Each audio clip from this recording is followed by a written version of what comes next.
everybody, thank you so much for coming today. If you want to, you can clap if you want to, but you don't have to. Thank you, everybody, for watching. I appreciate it. I am in Hector today, aren't I? Yes. And what county is that? Schuyler County. It's spelled Schuyler. But remember, as I told you before, in New York State, nothing is pronounced the way it's spelled ever. Yes, you'll see something that's actually spelled A-C-O-R-N, and it's pronounced Diggory. This guy, there's no way it actually says anything close. Yes. Anyway, I'm in New York here again. This is actually stop number 58 of 62 on my way to covering the entire state. And I want to say thank you all for coming. Thank you for watching. Why in the world am I still doing this? Why are you guys seeing me live 3 times a day? Why are you guys seeing me pop on your feed every time you possibly can? Because this stuff matters. But more importantly, why do you see me at another small business, local business? Hazlitt Winery, is that right? Did I get it right? Yes. Why am I at these places just like this? Because this is the future of our state if we're going to survive. Businesses just like this are the future of our nation if we're going to survive.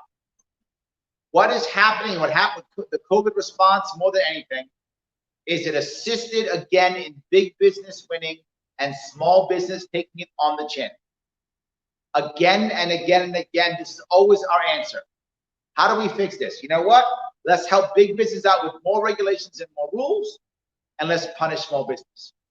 And how does this work? We do it by safety. It's always for safety. It's never anything but safety. So someone decides in some room, someplace in Albany, usually, they say, how are we going to make things? If I know what we're going to do, here's our answer. If someone doesn't follow some rule that we make, here's what we'll do. We'll fine them $10,000. And if you're a big business, $10,000, nothing. That's in your front pocket in case you get caught tolls. Here's your $10,000. That's nothing.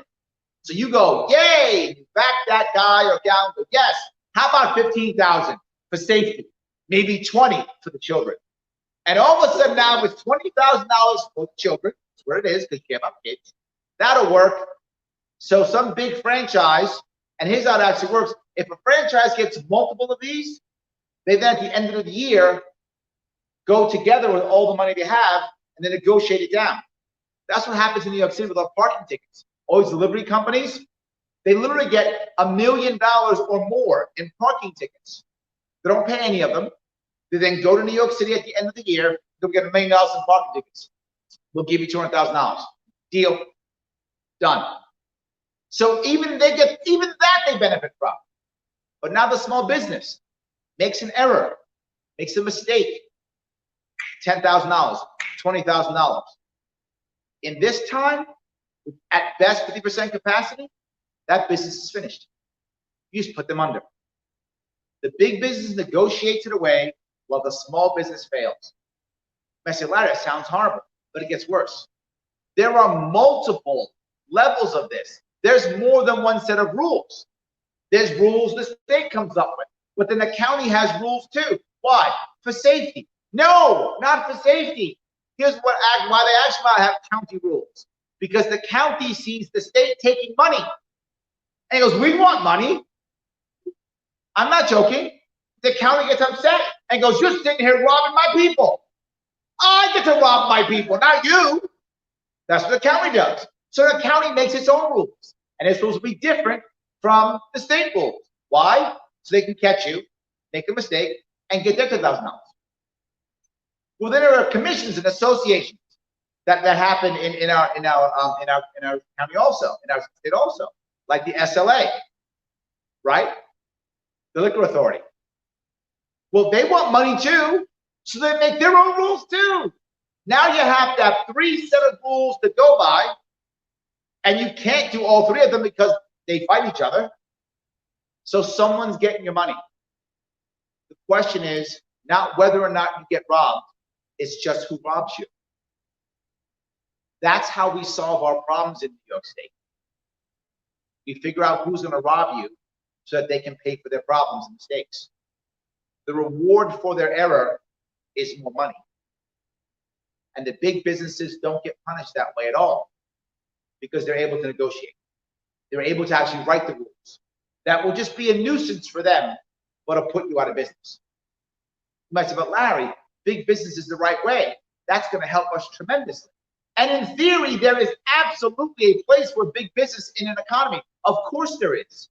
There's a place for franchises in an economy. Of course there is. But you can see how big that chunk is now. Look at some of our smaller towns in New York State, I'm sure across the country. In some of our smaller towns, the only thing there is franchises. It's the only thing there. You drive by a small town, there's one big thing, a Walmart or something like that. Then Dollar General, basically a franchise, big business. And then franchises like McDonald's and Wendy's and Subway. That's it. There's no Jane's Diner. There's no Bob's Hardware Store. Those are going away as fast as possible because they can't compete in this environment. So my question becomes, how are we going to grow? How are we going to make that next step? Is there anybody here or online watching who thinks monopoly is a good idea? No. No. But as we create more rules for safety, we by default make the monopolies government-sponsored monopolies. How do we fix that? One of the reasons why I'm in a winery, a vineyard, is because New York State decided, for some crazy reason, at one point, to loosen some regulations. And when they did, what happened? Wineries and breweries popped up everywhere and began to grow and do well in our state. What? So if you make a good environment for small businesses will grow? Huh, who knew? Who knew? Except every libertarian ever. With the exception of every libertarian ever, who knew? Right? How would you even imagine that happen?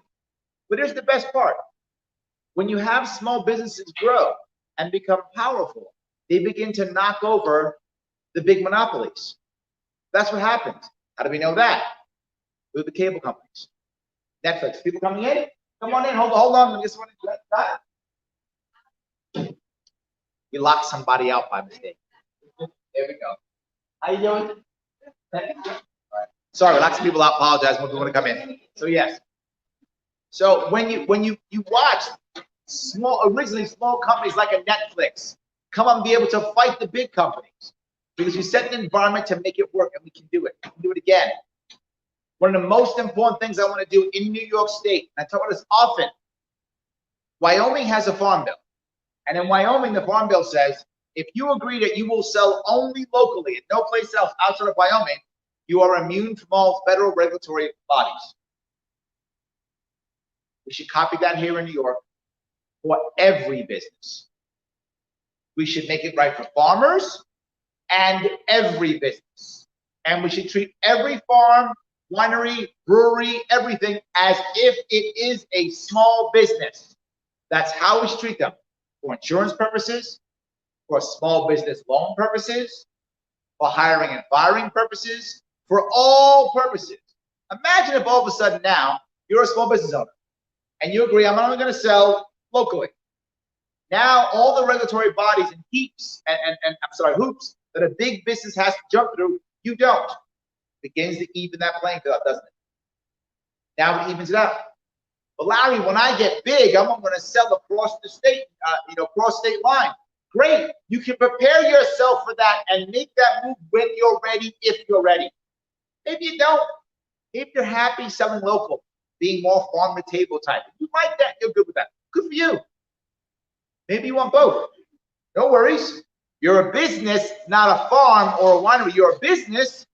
So you simply create a second business, another S Corp or LLC, and that organization is the one that sells online, and that's the one that follows those regulations, and this one doesn't. You can have both. That's how businesses think. That's how we should be thinking. We do that, they can feed each other. What does that mean? Small business can grow. Small business can explode. You might say, well, Larry, you're all about business, but you don't care about people. You get it all the time. But here's the thing that I want you to understand, particularly when it comes to farmers or small towns. Since 2008 and the crash, the vast majority of all recovery has come in cities. That is why our entire country is urbanizing. You want opportunity, you pack up and you go to a city. 80% of all jobs, new jobs in America since 2009 have come out of 20 specific cities. That's it. Why is cities growing? Why has the country been going left for so many years? It's the mainstream media. No, it isn't. That isn't the reason. It's because youngsters want free stuff. Nope, that's the reason. It's because of urbanization. People are rushing to cities, and when they rush to cities, they live on top of each other. In Manhattan, let me ask you, anybody happen to know how many people live in this county? Anybody know how many people live in this county? About how many? 100,000? 50,000? Less than 50,000 live in the city? In this county, I'm sorry, less than 50,000? In this county? Yeah. So 20,000 people, give or take, live in this county. Yeah? That's 3 times that live in 1 square mile of Manhattan. Yes, in Manhattan, there are places in Manhattan where the UPS truck driver's entire route is 1 building. He just parks from that building and goes up and down the elevator. Literally, his entire route is 1 building.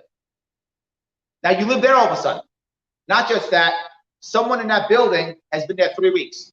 Someone 30 years. Don't speak the same language, don't have the same connection, don't speak the same, have the same background. There's no cultural rules to make things right. So what do? You beg for a referee. The referee, government. You move to a city, you become more left. That's how it works.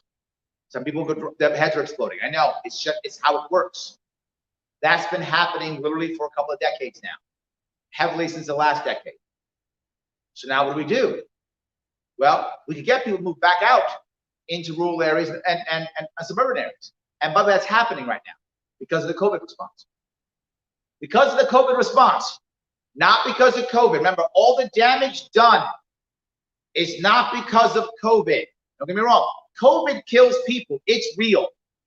COVID hurts people. It's real. But COVID doesn't destroy economies. COVID doesn't break businesses. Only government.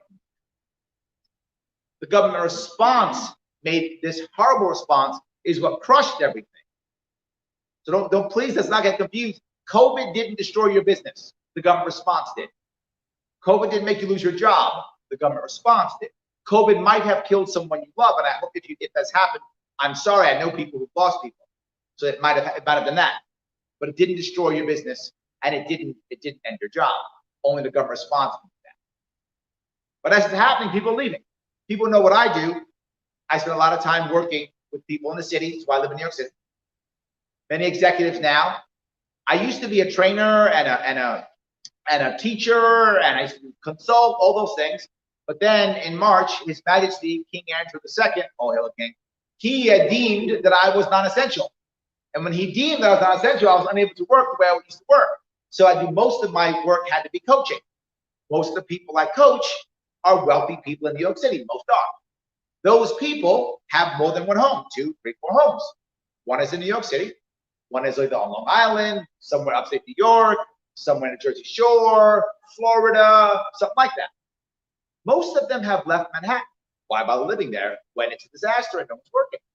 So they're finding ways to make money from their lovely homes on the Jersey Shore or Long Island or whatever. They're not coming back. They're not coming back. And when they don't come back, the people who service them in the city aren't coming back. And not just that, the people who work for them aren't coming back. Therefore, the people who service them aren't coming back. So they're going to move out the suburbs and rural areas, which means it should be a shift back towards the center or towards the right as we move back out into those areas. Now, people have fought me, said, Larry, it's not true. People move from blue California into red Texas, they're turning Texas purple. Yes, but they're moving from a city to a city. They're not moving from city to rural. They're moving from LA to Austin. That's city to city. It's different change. You might see a bit of a change. But the problem is, whether you like this or not, our city is not going to be, our New York City is not going to be as powerful as it was. It's not going to come back the way it was. So how are we going to fix this? Small business in those rural and suburban areas. That's what's going to work. How can we do that? By what I just said. Allowing them to have an upper hand and compete with the bigger businesses so people can grow. Because here's the most important piece. Everything I've said.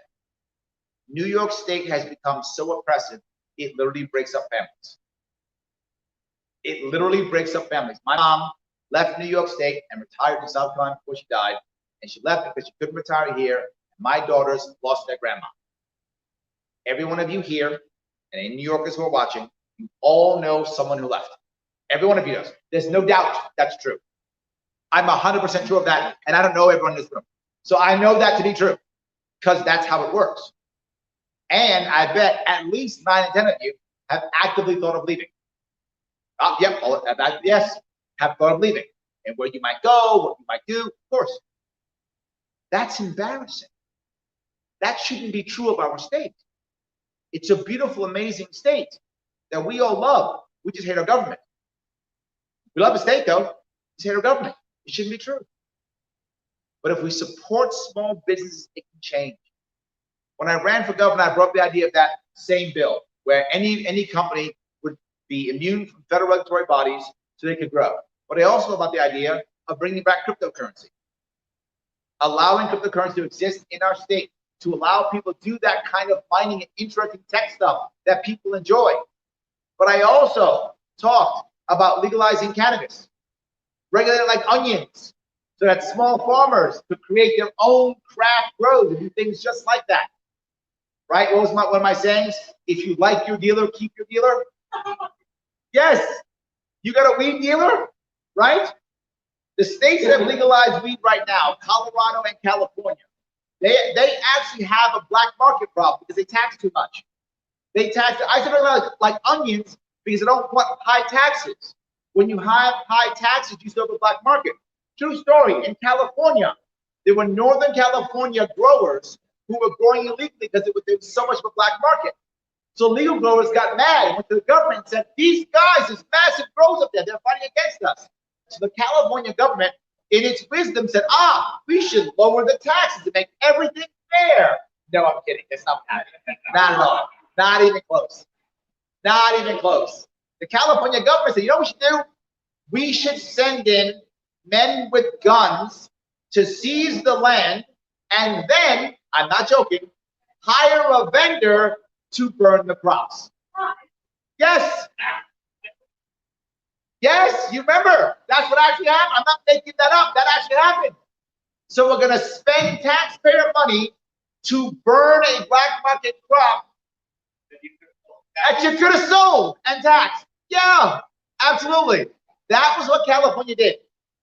So I said, let's not do any of that. Let's just regulate it like onions. Okay, you put a small tax like you would for something. Fine, whatever. Generally speaking, my team and I did the numbers. If you tax something about 3% or less, right? 104% or less, there's virtually no black market. The average person says, all right, $1.03 in your store or $1 on black market illegal. I'll pay $1.03. Once you go to $1.04 and above, people start thinking about black market, right? They start thinking about it. But now we're talking 20, 30% in some places. You're begging for a black market because that dollar, when it gets to a product with $1,000 or $4,000 or $10,000, that's how it's becoming real money. You're asking for a black market. So I'm asking, stop the black market. You saw me talk about this, supporting small businesses in so many different ways. Supporting small farmers. I talk about the dairy farmers, being able to have craft cheeses, craft yogurts, craft ice cream, supporting them like small businesses, getting investors, so that those who don't want to do that, who just want to sell milk, there'll be less milk on the market and the price will go up. So even the price takers who don't want to become price makers will still make money. But of all those things I said, it's not about money, it's actually about family. Because imagine if you would, You have a family, 2 kids, 3 kids, whatever is your family for you. And your kids get educated in New York State, in great colleges, by the way. What's going to happen after they get educated? They're leaving. They're leaving. Yes, they're leaving. So your family's being broken up.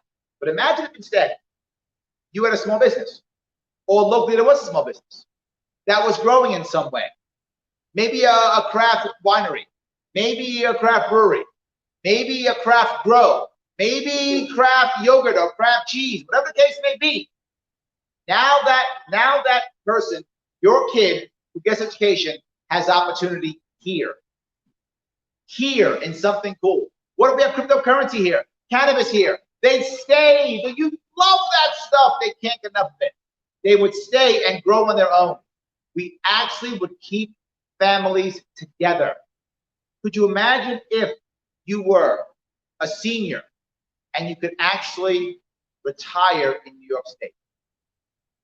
The plan I came up with to fix New York State, and its horrible budget deficit of $60 billion, was to actually use cryptocurrency to pay for education. Use cryptocurrency to pay for education, coming out of Albany directly, paying each school district individually. What happens? School tax goes away. If school tax goes away, I just cut everybody in New York State's property tax hugely. Is that a word? Hugely? Hugely. Just did it. For most people, about 50%, depending on where you live in the state. But about that. Imagine if that happened for everyone you knew. All of a sudden, you can retire in this state. All of a sudden, you can retire in this state. Everything I talked about seemed about small business and seemed about money. But in actuality, what it was about family. It was about keeping people in this state, keeping families together, keeping opportunity here, not just in cities, but throughout this state, so that you can be who you want to be, when you want to be it, how you want to be it. Opportunity is why people stay. Hope is why people stay. We can create that through supporting small businesses and entrepreneurship. We can do it. It's the way we grow new ideas. It's the way people become excited about how we fix things.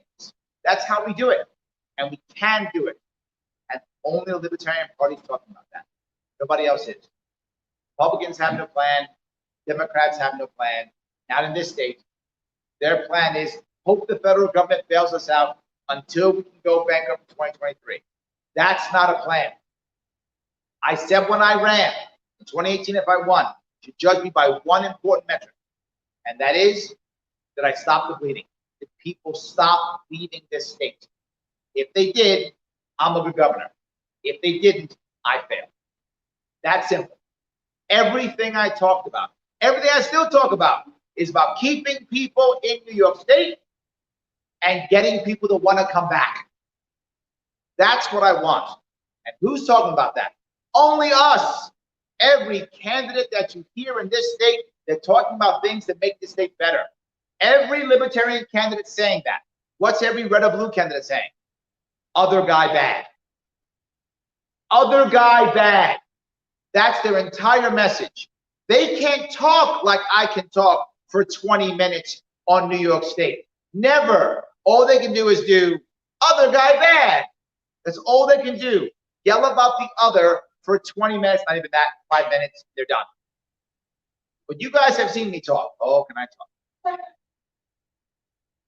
I spoke once in St. Lawrence for 4 hours straight. I'm not joking. You can go on my website, and we go live. We go live until we ran out. We ran out of batteries. We did it live. We ran out of batteries. It was at a college. I might have been St. Lawrence College. I forgot which one it was, but it was a college up there. I took Q&A for 4 hours straight. Why? Because I care about this state, or I wouldn't be doing this, and because I've thought through ideas, or I wouldn't be doing this, and I do every single one of these live because I care about this state, and I wouldn't be doing this if I didn't care about the state. What you guys might not realize is I'm not running for anything. You can't vote for me this year, but I'm still here. I'm still here.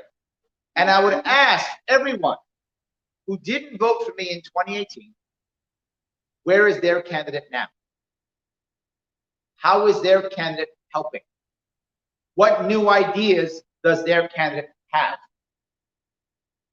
When we had a problem with policing, I didn't go back the blue or defund police. I didn't go, all police are evil or all police are saints. I said police are humans like anybody else trying to do a job.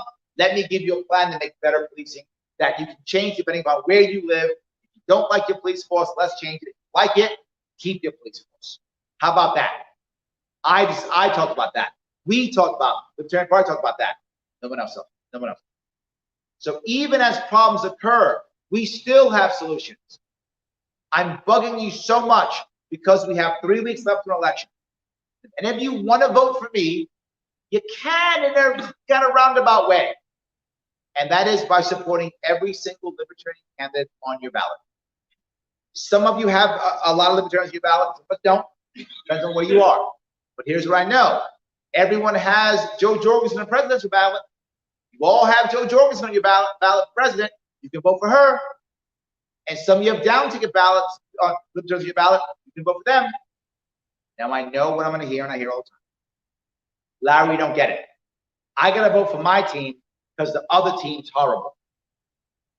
If you're a Democrat, got to vote for Biden because Trump's destroying America. If you're a Republican, got to vote for Trump because socialism's going to crush America. I hear that all the time. We live in New York State. It doesn't matter. Our votes go to Biden. Whether Biden's going to destroy the world or Trump's going to destroy the world or neither or both are, it doesn't matter. Our votes go to Biden. And in most states, they know where you're going to go. If you live in one of those states, why in the world would you vote for Joe Jorgensen? Why wouldn't you say to yourself, you know what? My numbers are going to whomever. If I live in Oklahoma, they're going to Trump. If I live in New York, they're going to Biden. Fine, I get it. I don't like it, but it's happening. Unless you like those people. If you're in New York and like Biden, good on you. Good luck. If you're in Oklahoma and you like Trump, good luck. Awesome. Whatever. But if you're in Oklahoma and you like Biden, sorry. If you're in New York and you like Trump, sorry. They're not getting your votes. It's a fantasy. It's a fantasy to think anything else. So vote for Joe Jorgensen. Vote gold when you can. Because even if gold doesn't win, imagine if you would, in this state, New York State, we get 300,000 votes in the Libertarian line. Imagine what that means. It's not going to change the election. Biden's going to win by 2 million votes. It's not going to change the election at all. But with 300,000 votes in New York State this year, 300,000, it would tell all the Republicans, holy crap, that's 300,000 votes we could have had. Maybe we should act like Republicans. Maybe we should actually be about smaller government and less taxes. Huh, that might actually work. We might get something. Democrats, like, 3,000 votes, they're working. We can't just run roughshod over this state. We might actually have to be about the civil liberties that we say we're about, which we're never about. We're going to have to actually be about them. Whoa! You might get better Republicans and better Democrats if you get that many votes in this state. It will matter. A vote for Biden or Trump in New York State is literally a vote thrown in the garbage.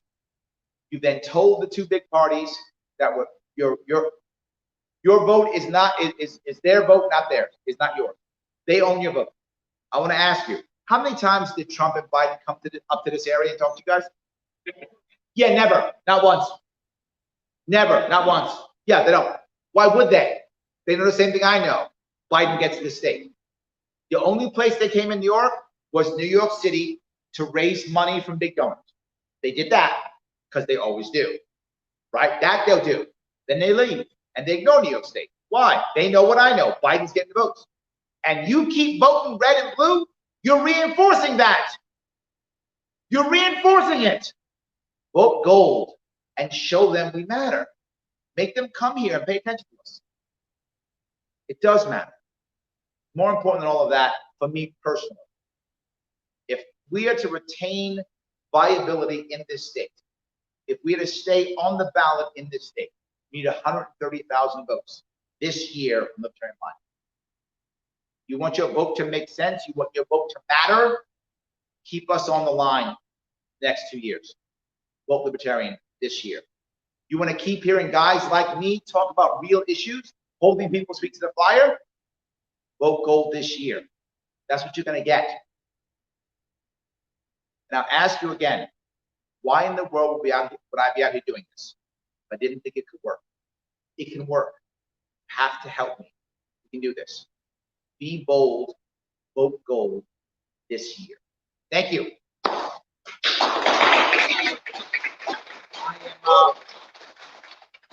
I'm happy to take any questions or comments. I know I was a little bit hard. I apologize if I was too hard, but I'm a tad passionate about this. But I'm happy to take any questions or comments that any of you might have. But anything I've said in the past or said recently, or any thought, any worry or concern. I have blown you all away. I was so good. You are speechless. Well done. Thank you guys. Thank you guys for watching.